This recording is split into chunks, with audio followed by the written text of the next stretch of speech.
اللہ فی ایام معدودات، اور ذکر کرو اللہ کا گنتی کے چند دنوں میں۔ یہ لفظ یہاں پر پھر آ گیا ہے اس بات کی وضاحت کے لیے جو میں نے عرض کیا تھا کہ ابتدائی جو حکم تھا روزے کا، ایام معدودات، وہ 3 دن کے روزے تھے، اس لیے کہ یہاں بھی معدودات کا لفظ آیا ہے، فی ایام معدودات، اور سب کو معلوم ہے یہ 3 دن ہیں، 11ویں 12ویں 13ویں تاریخ جو ہے ذی الحجہ کی، کہ پھر یوم نحر کے بعد 3 دن یہاں پر قیام ہے، مبیت ہے، تو وہ 3 دن ہے ایام معدودات۔ فمن تعجل فی یومین، تو جو کوئی 2 دن ہی میں جلدی سے واپس آ جائے، فلا اثم علیہ، یعنی 3 دن پورے نہیں کرتا، 2 دن ہی میں واپسی کو اختیار کر لیتا تو کوئی گناہ اس پر نہیں ہے۔ ومن تأخر، اور جو پیچھے رہے یعنی 3 دن کی مقدار پوری کر لے، فلا اثم علیہ لمن اتقی، تو اس پر بھی کوئی گناہ نہیں، لیکن شرط ہے تقوی۔ جو 2 دن میں چلا گیا تقوی تھا تو بھی اللہ تعالیٰ کے ہاں اس کا اجر محفوظ ہے، جو 3 دن رہا تقوی ہے، تیسرے دن اس نے کچھ اور ہی حرکتیں نہ شروع کر دی ہوں، جی اکتایا ہوا ہے اور طبیعت کے اندر جو ہے وہ ٹھہراؤ نہیں ہے، تو وہ تیسرا دن اس کے لیے کوئی خاص مفید نہیں ثابت ہوگا، لیکن یہ کہ اصل شے جو ہے اللہ کے ہاں جو چیز کے شرط لازم ہے قبولیت کے لیے وہ تقوی ہے۔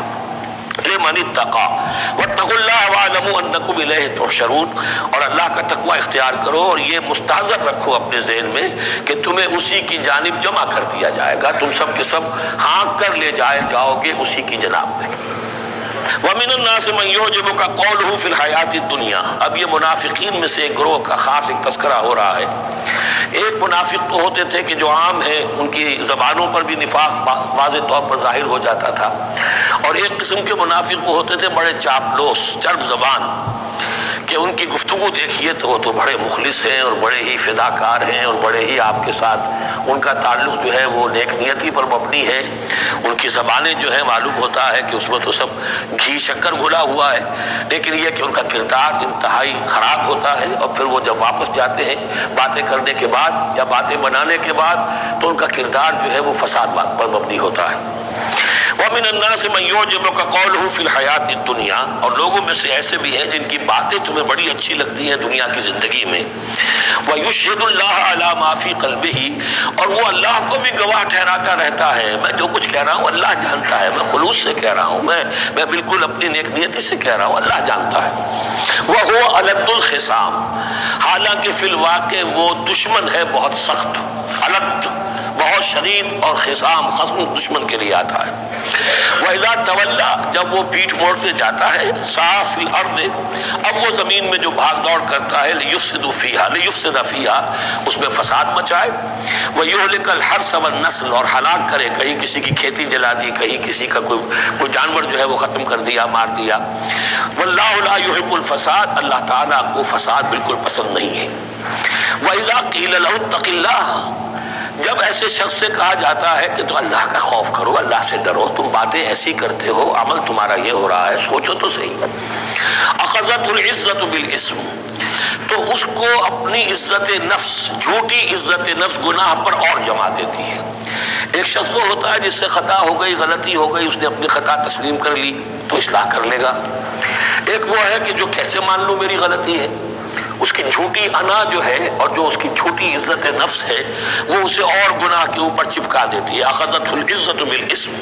اس کو اور اس پر جامد کر دیتی ہے۔ فحسبہ جہنم، تو اس کے لیے تو اب کافی ہے جہنم ہی، وَبِئْسَ الْمِہَادُ، اور یقیناً وہ بہت برا ٹھکانہ ہے۔ روایات میں آتا ہے کہ ایک شخص خاص تھا، اخنس ابن شریق، اس کا یہ کردار ہے، لیکن یہ کہ یہ تو یوں سمجھیے کہ شان نزول کے اعتبار سے یہ بات ٹھیک ہے، اور یہ کہ تعویل خاص میں اس کو بھی سامنے رکھیں گے، لیکن یہ وہی ہے، کردار ہے، یہ کردار ہر جگہ آپ کو ملے گا۔ اصل میں کردار کو پہچاننا چاہیے اور اس کے حوالے سے اللہ تعالیٰ سے ہدایت طلب کرنی چاہیے کہ اس کردار سے اللہ تعالیٰ ہمیں اپنی حفظ ایمان میں رکھے۔ وَمِنَ النَّاسِ مَن يَشْرِي نَفْسَهُ ابْتِغَاءَ مَرْضَاتِ اللَّهِ، قرآن کا یہ عام اسلوب ہے کہ تقابل ضرور کرتا ہے، فوری تقابل، تو اس میں لوگوں میں سے وہ بھی ہیں جو اپنے آپ کو بیچ دیتے ہیں اللہ کی رضا جوئی کے لیے، اپنا تن من دھن، ان صلاتی و نسکی و محیایا و مماتی للہ رب العالمین۔ وَمِنَ النَّاسِ مَن يَشْرِي نَفْسَهُ ابْتِغَاءَ مَرْضَاتِ اللَّهِ وَاللَّهُ رَءُوفٌ بِالْعِبَادِ،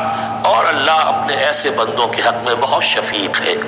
ظاہر بات ہے جس نے یہ ارادہ کر لیا اور نیت کر لی ہو، کبھی ایسے شخص سے بھی کوئی کوتاہی ہو سکتی ہے، حالات ہو سکتے ہیں عارضی سے، کبھی جذبات میں آ کر کوئی غلط قدم اٹھ گیا، اللہ پھر معاف فرمائے گا، بڑی شفقت کے ساتھ معاف فرمائے گا۔ طے کر لے انسان، ایک سیدھا راستہ یہی بن جائے، ان صلاتی و نسکی و محیایا و مماتی للہ رب العالمین، تو پھر یہ ہے کہ کوئی تیز دوڑے گا، کوئی آہستہ چل سکے گا، مختلف صلاحیتوں کے لوگ ہوتے ہیں، اس میں فرق و تفاوت رہے گا، لیکن جس نے یہ عزم کر لیا ہے اللہ تعالیٰ ان کے حق میں بہت شفیق ہے۔ یا ایھا الذین آمنوا ادخلوا فی السلم کافہ، اے اہل ایمان اسلام میں داخل ہو پورے کے پورے۔ یہ گویا کہ وہ بات اب کہی جا رہی ہے کہ جس کا ریورس یا کانورس ہم بنی اسرائیل کے ساتھ جو خطاب تھا اس میں پڑھ چکے ہیں۔ افتؤمنون ببعض الکتاب وتکفرون ببعض، کیا تم ہماری کتاب، ہمارے دین، ہماری شریعت کے ایک حصے کو مانتے ہو اور ایک کو رد کر دیتے ہو؟ فما جزاء من يفعل ذلك منكم الا خزي في الحیاۃ الدنیا ویوم القیامۃ يردون الى اشد العذاب۔ تو جو کوئی بھی تم میں سے یہ روش اختیار کرے گا اس کی کوئی سزا اس کے سوا نہیں ہے کہ دنیا میں ذلت اور خواری ان پر مسلط کر دی جائے اور قیامت کے دن شدید ترین عذاب میں جھونک دیے۔ اس کو مثبت پیرائے میں مسلمانوں سے کہا جا رہا ہے یا ایھا الذین آمنوا ادخلوا فی السلم کافہ، ریزرویشنز کے ساتھ نہیں، ایکسیپشنز کے ساتھ نہیں۔ اللہ کی بندگی تو کرنی ہے، اس معاملے میں نہیں، اللہ کے حکم تو ماننا ہے لیکن یہ حکم نہیں میں مان سکتا، یہ ایک کی بھی نفی جو ہے وہ گویا کہ کل کی نفی ہو جائے گی۔ ادخلوا فی السلم کافہ، ٹیک اٹ اور لیو اٹ، یہ پیکج ڈیل ہے، اس میں جزوی بات نہیں ہو سکتی۔ ولا تتبعوا خطوات الشیطان، اور دیکھو شیطان کے قدموں کی پیروی نہ کرو، اس کے نشانات راہ جو ہیں، اس کے نشانات قدم جو ہیں ان کی پیروی نہ کرو۔ انہ لکم عدو مبین، وہ تو یقیناً تمہارا بڑا کھلا دشمن ہے۔ فإن زللتم من بعد ما جاءتکم البینات، پھر اگر تم پھسل گئے اس کے بعد بھی کہ تمہارے پاس یہ واضح تعلیمات آ چکی ہیں، فاعلموا ان اللہ عزیز الحکیم، تو جان لو کہ اللہ تعالیٰ پھر زبردست ہے۔ اس میں دھمکی کا پہلو آ گیا کہ پھر اللہ کی جو ہے پکڑ سخت ہوگی، حکیم بھی ہے، اس کی پکڑ میں بھی حکمت ہے۔ اگر یہ پکڑ نہ ہو تو ظاہر بات ہے کہ پورا نظام جو ہے دین کا وہ پھر بالکل ایک بے منطقی، اگر اللہ کی طرف سے کسی گناہ پر پکڑ ہی نہیں ہے تو پھر یہ آزمائش کیا ہوئی، پھر جزا و سزا کا کیا سوال، پھر جنت اور دوزخ کا کیا معاملہ۔ هل ينظرون الا ان ياتيهم الله في ظلل من الغمام والملائکۃ وقضی الامر۔ ایک جو نفس انسان کو پٹی پڑھاتا ہے وہ تو یہ ہے کہ دین کا یہ حصہ تو آرام سے کرتے رہو، جو میٹھا وہ حق اور جو کڑوا ہے وہ تو۔ دوسری پٹی یہ پڑھاتا ہے کہ ابھی ذرا یہ ٹھیک ہے کہ اللہ کا حکم ہے، یہ بھی حکم ہے، دین کا یہ بھی تقاضا ہے، ابھی ذرا ذمہ داریاں ہیں، ابھی ذرا بچوں کے معاملات ہیں، بچے برسر کار ہو جائیں، بچیوں کے ہاتھ پیلے ہو جائیں، میں ذرا ریٹائرمنٹ بھی لے لوں، تو پھر یہ مکان بنا لوں، پھر میں اپنے آپ کو دین کے لیے پھر خالص کر لوں گا، دین کے لیے پھر میں وہی کام کروں گا۔ یہ سب سے بڑا دھوکہ ہے، وہ وقت کبھی نہیں آتا۔ اسی لیے فرمائے کس شے کا انتظار کر رہے ہیں؟ هل ينظرون الا ياتيهم الله في ظلل من الغمام، کہ اللہ تعالیٰ آ جائے بادلوں کے سائبانوں میں، والملائکۃ اور فرشتے آ جائیں، وقضی الامر اور پھر فیصلے چکا دیا جائے گا۔ کیا معلوم کب وہ گھڑی آ جائے، یہ مہلت عمر تو اچانک ختم ہو سکتی ہے، پوری دنیا کی قیامت بھی جب آئے گی اچانک آئے گی، اور ہر شخص کی ذاتی قیامت تو اس کے سر کے اوپر تلوار کی طرح لٹکی ہوئی ہے کہ من مات فقط قامت قیامتہ، جو مر گیا اس کی قیامت تو آ گئی۔ کیا تمہارے پاس گارنٹی ہے یہ سارے کام کرو گے تب تک زندہ رہو گے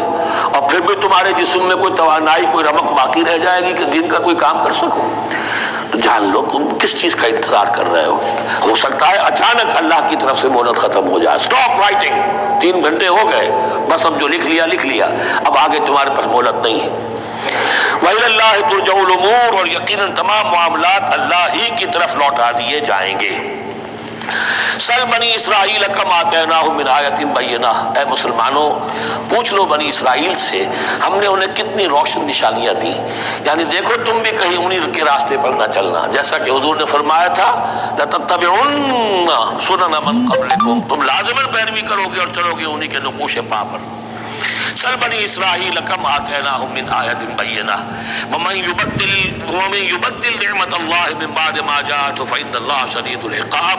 لیکن جو شخص اللہ کی اس نعمت جو اس کے پاس آ گئی ہے اس میں تبدیلی کرتا ہے، اس میں تحریف کرتا ہے، یا اس میں تحریف کرتا ہے یا اپنے آپ کو بدل لیتا ہے، من بعد ما جاءت ہو، اس کے بعد کہ وہ نعمت اس کے پاس آ گئی، فإن اللہ شدید العقاب، تو یہ جان لو اللہ پھر سزا دینے میں بھی سخت ہے۔ اس کی مثال وہی رکھیے کہ 2 مرتبہ فرمایا یا بنی اسرائیل اذکروا نعمتی التی انعمت علیکم وانی فضلتکم علی العالم، لیکن انہی سے کہا گیا ضربت علیہم الذلۃ والمسکنۃ وباؤوا بغضب من اللہ، اور یہ مضمون بھی دوبارہ پھر آ جائے گا سورہ آل عمران میں۔ زین للذین کفروا الحیاۃ الدنیا، ان کافروں کے لیے دنیا کی زندگی جو ہے بڑی مزین کر دی گئی ہے، ان کے نگاہوں میں کھب گئی ہے، یہاں کی چمک دمک ہے، شان و شوکت ہے، لمبی لمبی کاریں ہوں چمکیلی نئے ماڈل کی، بڑی اونچی اونچی بلڈنگیں ہوں، حویلیاں ہوں، اعلیٰ کوٹھیاں ہوں، اب یہ ساری چیزیں کس کو اچھی نہیں لگتی،